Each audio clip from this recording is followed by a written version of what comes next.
दोस्तों स्वागत है आपका ओनली सिविल सेवा में। डेट है आज की 20 अगस्त 2020। चलिए डिस्कशन स्टार्ट करते हैं। Prelim mark booster. इस वीडियो में हम द हिंदू, इंडियन एक्सप्रेस और पीआईबी के आर्टिकल को कवर करते हैं।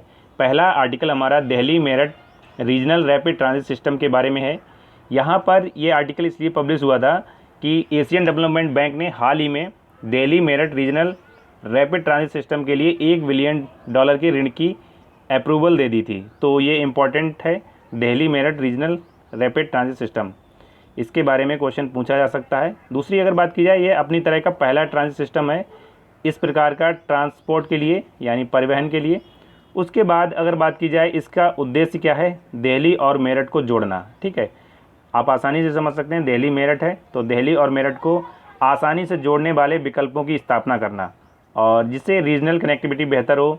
और एनसीआर क्षेत्रीय योजना 2020-21 के तहत इंटीग्रेटेड ट्रांसपोर्ट नेटवर्क स्थापित करना इसका प्रमुख काम है, और जिसमें स्टेशंस बनाए जाएंगे, रेलवे पटरियों को बिछाया जाएगा। मतलब कि जिस प्रकार की ट्रांसपोर्ट फैसिलिटीज़ होती हैं उन सबको डेवलप किया जाएगा इस ट्रांजिट सिस्टम के दौरान। और बात की जाए इसके लिए लोन कौन प्रोवाइड कर रहा है, तो एशियन डेवलपमेंट बैंक और इंडियन गवर्नमेंट मिलकर इस प्रोजेक्ट को पूरा करेंगे। चलते हैं आगे। अगला जो आर्टिकल है हमारा विश्व मानवता दिवस के बारे में है, जो कि कल मनाया गया था 19 अगस्त को। ये पीआईबी में भी आर्टिकल पब्लिश हुआ है। विश्व मानवता दिवस 19 अगस्त को मनाया जाता है। और अगर बात की जाए इसको मनाने की, तो इसको मनाने का जो उद्देश्य होता है, जो लोग मानवता के लिए कार्य करते हैं उन, और अगर उनकी डेथ हो जाती है, मतलब कि जिन लोगों ने मानवता के कार्य करते हुए अपनी जान गंवाई है, उनको याद करने के लिए यह दिन मनाया जाता है। और मानवता के बारे में विश्व में अवेयरनेस फैलाने के लिए इस दिन को मनाया जाता है। और इस दिन को पहली बार मनाया गया था 2009 में। यूनाइटेड नेशन जनरल असेंबली ने 2008 में एक प्रस्ताव पारित किया था, उसके बाद इसको मनाया गया था। अगर बात की जाए इस प्रस्ताव को, तो इस प्रस्ताव को स्वीडन ने प्रस्तावित किया था यूनाइटेड नेशन की जनरल असेंबली में। ठीक है, चलते हैं आगे। अगला जो आर्टिकल है वो स्वदेशी माइक्रो प्रोसेसर चैलेंज के बारे में है। हाल ही में हमारे केंद्रीय मंत्री, सूचना एवं प्रसारण मंत्री हैं रविशंकर प्रसाद, इन्होंने स्वदेशी माइक्रो प्रोसेसर चैलेंज की शुरुआत की है। देखो माइक्रो प्रोसेसर क्या होते हैं इसको भी हम जानेंगे। पहले हम ये कंटेस्ट जान लेते हैं क्या है। देखो इसमें यह है कि हमारे देश में आत्मनिर्भर भारत अभियान चलाया जा रहा है। उसके तहत विभिन्न सेक्टर में आत्मनिर्भर बनने के लिए भारत के द्वारा विभिन्न प्रकार के इनिशिएटिव चलाए जा रहे हैं। उन्हीं में से एक है स्वदेशी माइक्रो प्रोसेसर चैलेंज। इसके तहत होगा क्या, इसके तहत ऐसा होगा कि ऐसे माइक्रो प्रोसेसर्स को डिज़ाइन करना है जो ग्लोबल कंसर्न को टैकल कर पाएँ, मतलब कि वैश्विक चुनौतियां जो हैं उनका सामना करने की उनमें इफ़िशियंसी हो। इस प्रकार के माइक्रो प्रोसेसर को डेवलप किया जाएगा स्वदेशी माइक्रो प्रोसेसर चैलेंज के द्वारा।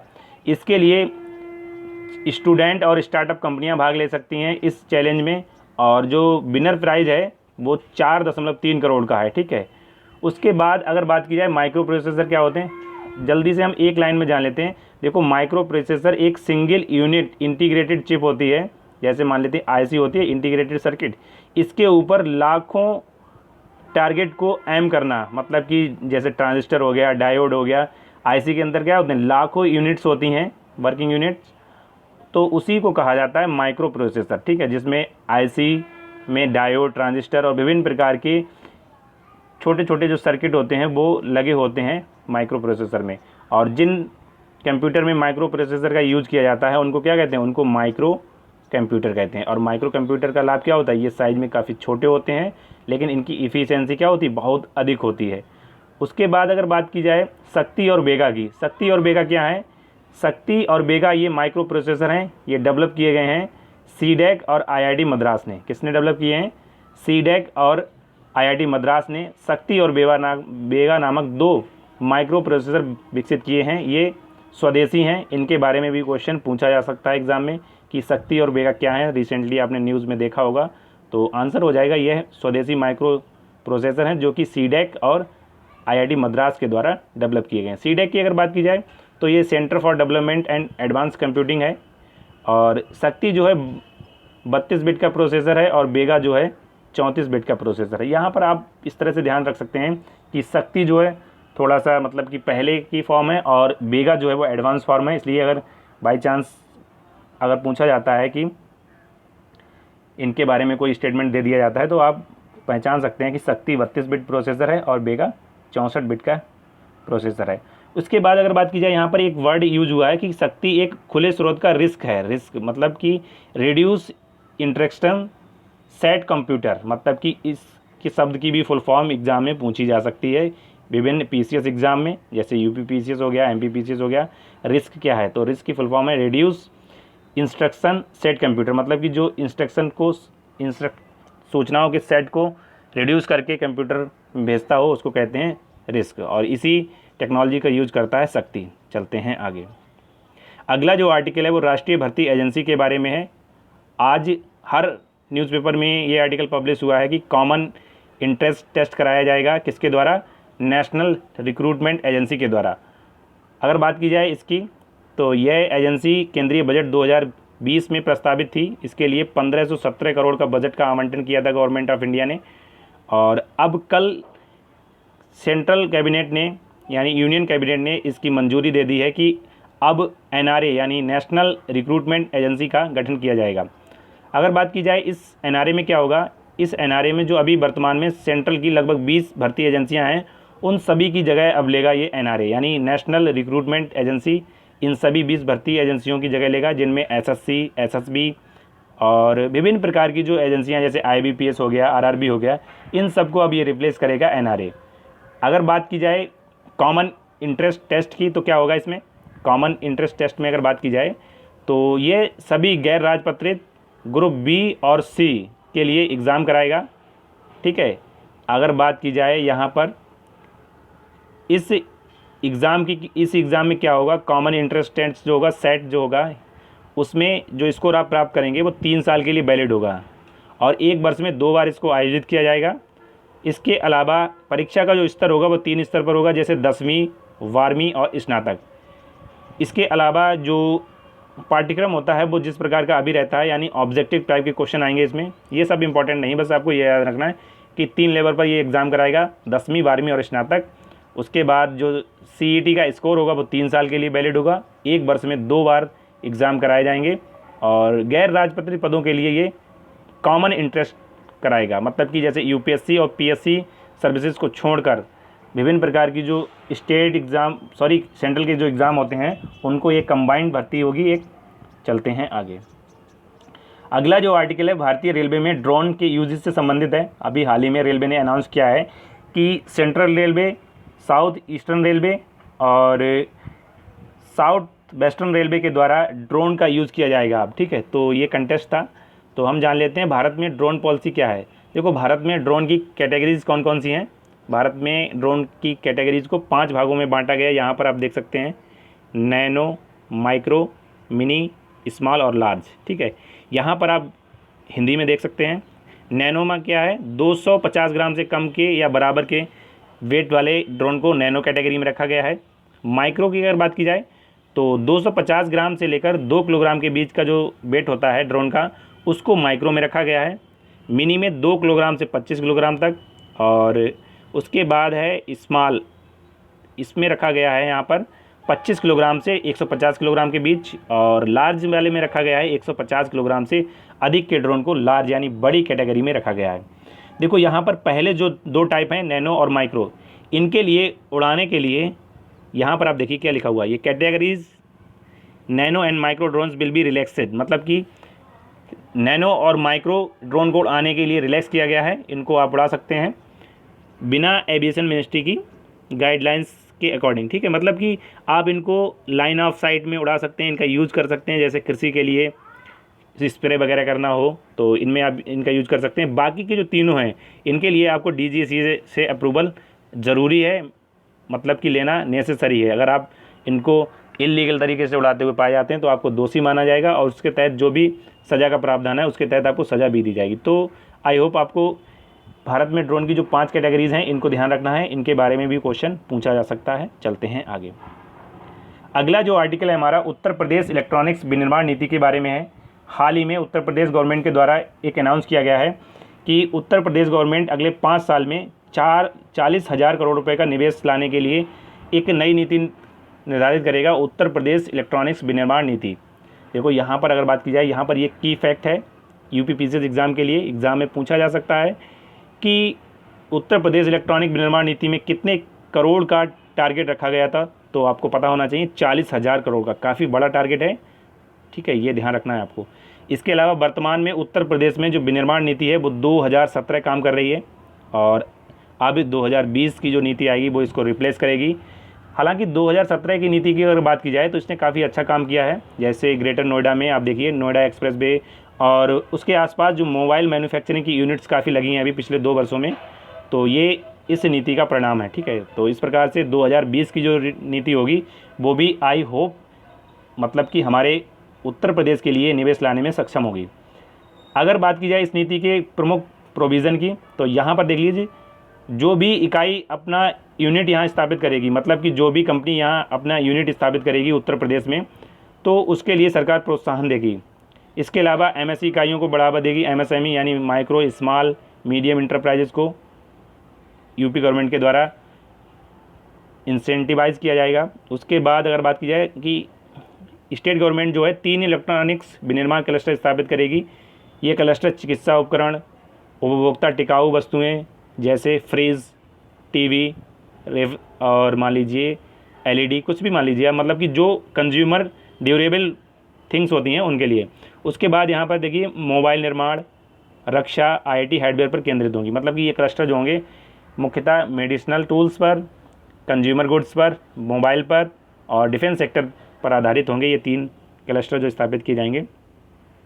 उसके बाद अगर बात की जाए यहाँ पर नवाचार और उद्यमशीलता को बढ़ाया जाएगा, मतलब कि इनोवेशन और इंटरप्रीन्योरशिप को बढ़ाया जाएगा, इंफ्रास्ट्रक्चर को बूस्ट किया जाएगा।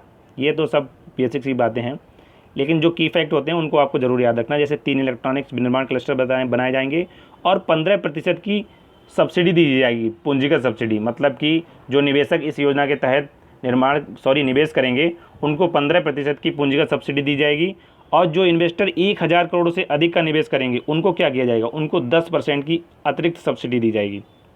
यहाँ पर आप देख लीजिए 10% की उन्हें अतिरिक्त सब्सिडी दी जाएगी।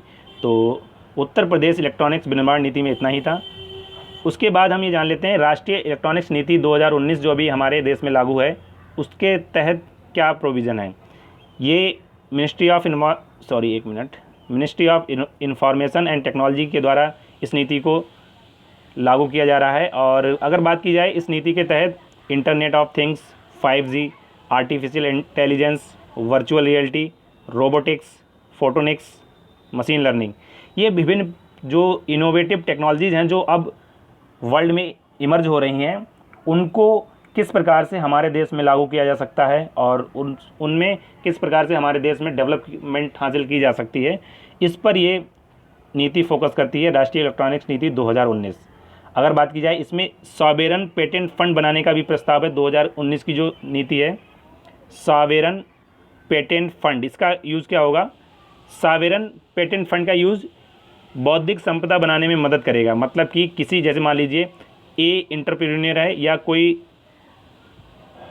यहाँ पर हम मान लेते हैं कोई व्यक्ति है ए, उसने किसी बी प्रोजेक्ट को या प्रोडक्ट को बनाया है और उसे इंटेलेक्चुअल राइट की आवश्यकता है इस प्रोडक्ट के लिए, तो सॉवेरन पेटेंट फंड के द्वारा क्या किया जाएगा, जो भी हेल्प होती है वो की जाएगी इस एक व्यक्ति की, जिससे कि भाई अपने बी प्रोडक्ट के लिए पेटेंट राइट्स को हासिल कर सके। तो ये आसान भाषा में हमने जाना सॉवेरन पेटेंट फंड क्या होता है। जल्दी से 20 सेकंड में से हम रिवाइज कर लेते हैं।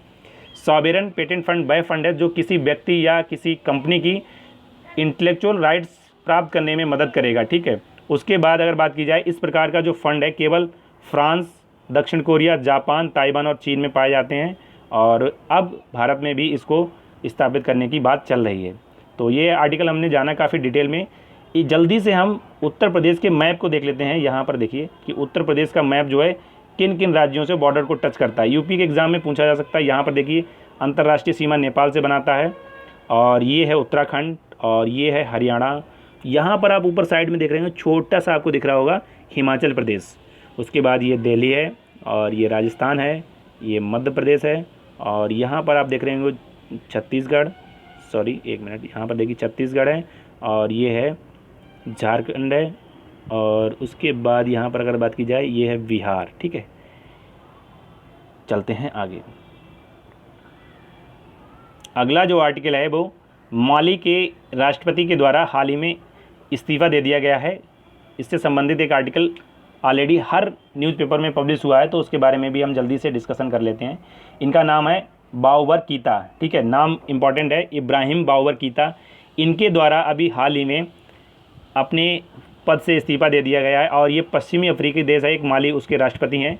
तो यहाँ पर देखो 2 क्वेश्चन बनते हैं पीसीएस लेवल के कि एक तो माली के राष्ट्रपति जिन्होंने हाल ही में इस्तीफ़ा दिया वे कौन है, तो इब्राहिम बावर कीता। उसके बाद माली कहाँ है, तो ये पश्चिम अफ्रीका में एक देश है। इसके अलावा माली की राजधानी क्या है, ये बामको है। और माली की अगर करेंसी की बात की जाए तो वेस्ट अफ्रीकन CFA फ्रैंक है, ठीक है। क्यों? क्योंकि ये फ्रांस के द्वारा पहले काफ़ी मतलब कि कह सकते हैं फ्रांस का एक औपनिवेशिक रहा है ये, तो इस वजह से भी वेस्ट अफ्रीकन CFA फ्रैंक है, आप ध्यान रखिए। उसके बाद हम माली का मैप देख लेते हैं जल्दी से। देखो यहाँ पर ये है पश्चिमी अफ्रीका, ठीक है, और इसमें ये देश है माली, ठीक है। माली की अगर बात की जाए, इसकी जो सीमा लगती है अल्जीरिया से लगती है, नाइजर से लगती है, बुर्किना फासो से लगती है, और ये है मॉरिटानिया, ये है सेनेगल, और ये है गिनिया, और यहाँ पर नीचे आप देख रहे हैं ये है आइवरी कोस्ट, ठीक है। इस वाले मैप में देख लीजिए आप, ये है आइवरी कोस्ट, ठीक है, ये यहाँ पर, ठीक है। उसके बाद अगर बात की जाए कुछ इंपॉर्टेंट फैक्ट्स की, तो कुछ इंपॉर्टेंट फैक्ट्स इस प्रकार से हैं। यहाँ पर देखिए आप, ये है घाना, ठीक है, क्या है ये घाना। घाना के बारे में आपने एक जीएस में पॉइंट पढ़ा होगा कि घाना को गोल्ड कोस्ट कहा जाता है। उसके बाद अगर बात की जाए बेनिन और नाइजर के बीच में, यहाँ पर जो ये, एक मिनट आप देखिए, ये है बेनिन और नाइजीरिया, यहाँ पर के जो तट है उसको कहा जाता है स्लेवरी कोस्ट, ठीक है। तो एग्ज़ाम में ये 2 कोस्ट पूछे जा सकते हैं, आई होप आप इनको याद रखेंगे। चलते हैं आगे। अगला जो आर्टिकल है वो गन्ने के FRP से संबंधित है। प्राइम मिनिस्टर की अगुवाई वाली cabinet committee on economic affairs के द्वारा गन्ने के FRP को 10 रुपये बढ़ा दिया गया है, यानी 10 रुपये प्रति कुंटल की बढ़ोतरी की गई है। अब यह मूल्य जो हो जाएगा 285 रुपये हो जाएगा। ये इंपॉर्टेंट फैक्ट है, यूपी PCS के लिए तो इम्पॉर्टेंट है ही, मतलब कि जो PCS लेवल के एग्ज़ाम होते हैं उनके लिए इस टाइप के जो फैक्ट्स होते हैं वो काफ़ी इंपॉर्टेंट होते हैं करंट अफेयर से संबंधित। तो FRP क्या होता है, FRP की अगर बात की जाए तो ये होता है फेयर एंड रीम्यूनरेटिव प्राइस। देखो ये MRP से अलग होता है, वो सॉरी MSP यानी मिनिमम सपोर्ट प्राइस से अलग होता है। ये फेयर एंड रीम्यूनरेटिव प्राइस ये सेंट्रल गवर्नमेंट के द्वारा जारी किया जाता है और 2020-21 के लिए ये 285 रुपये रखा गया है। अगर बात की जाए इसकी अनुशंसा की, तो कृषि लागत एवं मूल्य आयोग अनुशंसा करता है, जबकि मंजूरी दी जाती है cabinet committee on economic affairs के द्वारा। अभी हाल ही में आपने देखा होगा BEO का एग्ज़ाम हुआ था, उसमें पूछा गया था कि गन्ने का FRP कौन जारी करता है या किसके अनुमोदन पर ये लागू किया जाता है, तो उसका आंसर था आर्थिक मामलों की कैबिनेट कमेटी। उसके बाद हम ये जान लेते हैं, ये सब डिटेल दी हुई है, ठीक है, इतना सब इम्पोर्टेंट नहीं है कि 1 करोड़ किसान लाभान्वित होंगे, बस आपको 285 रुपये और FRP क्या है और किसके द्वारा इसे अनुमोदित किया जाता है, यहाँ पर देखिए cabinet committee on economic affairs के द्वारा इसको अप्रूवल दिया जाता है। चलते हैं आगे यहाँ पर FRP से संबंधित ही कुछ इम्पॉर्टेंट एक फैक्ट्स है कि भारत में जो चीनी वर्ष है ये भी एग्ज़ाम में पूछा जा सकता है। देखो FRP के बारे में क्वेश्चन पूछा गया है, तो चीनी वर्ष के बारे में भी क्वेश्चन पूछा जा सकता है। हर साल 1 अक्टूबर से 30 सितंबर के बीच के जो समय होता है उसको शुगर ईयर या फिर चीनी वर्ष कहा जाता है।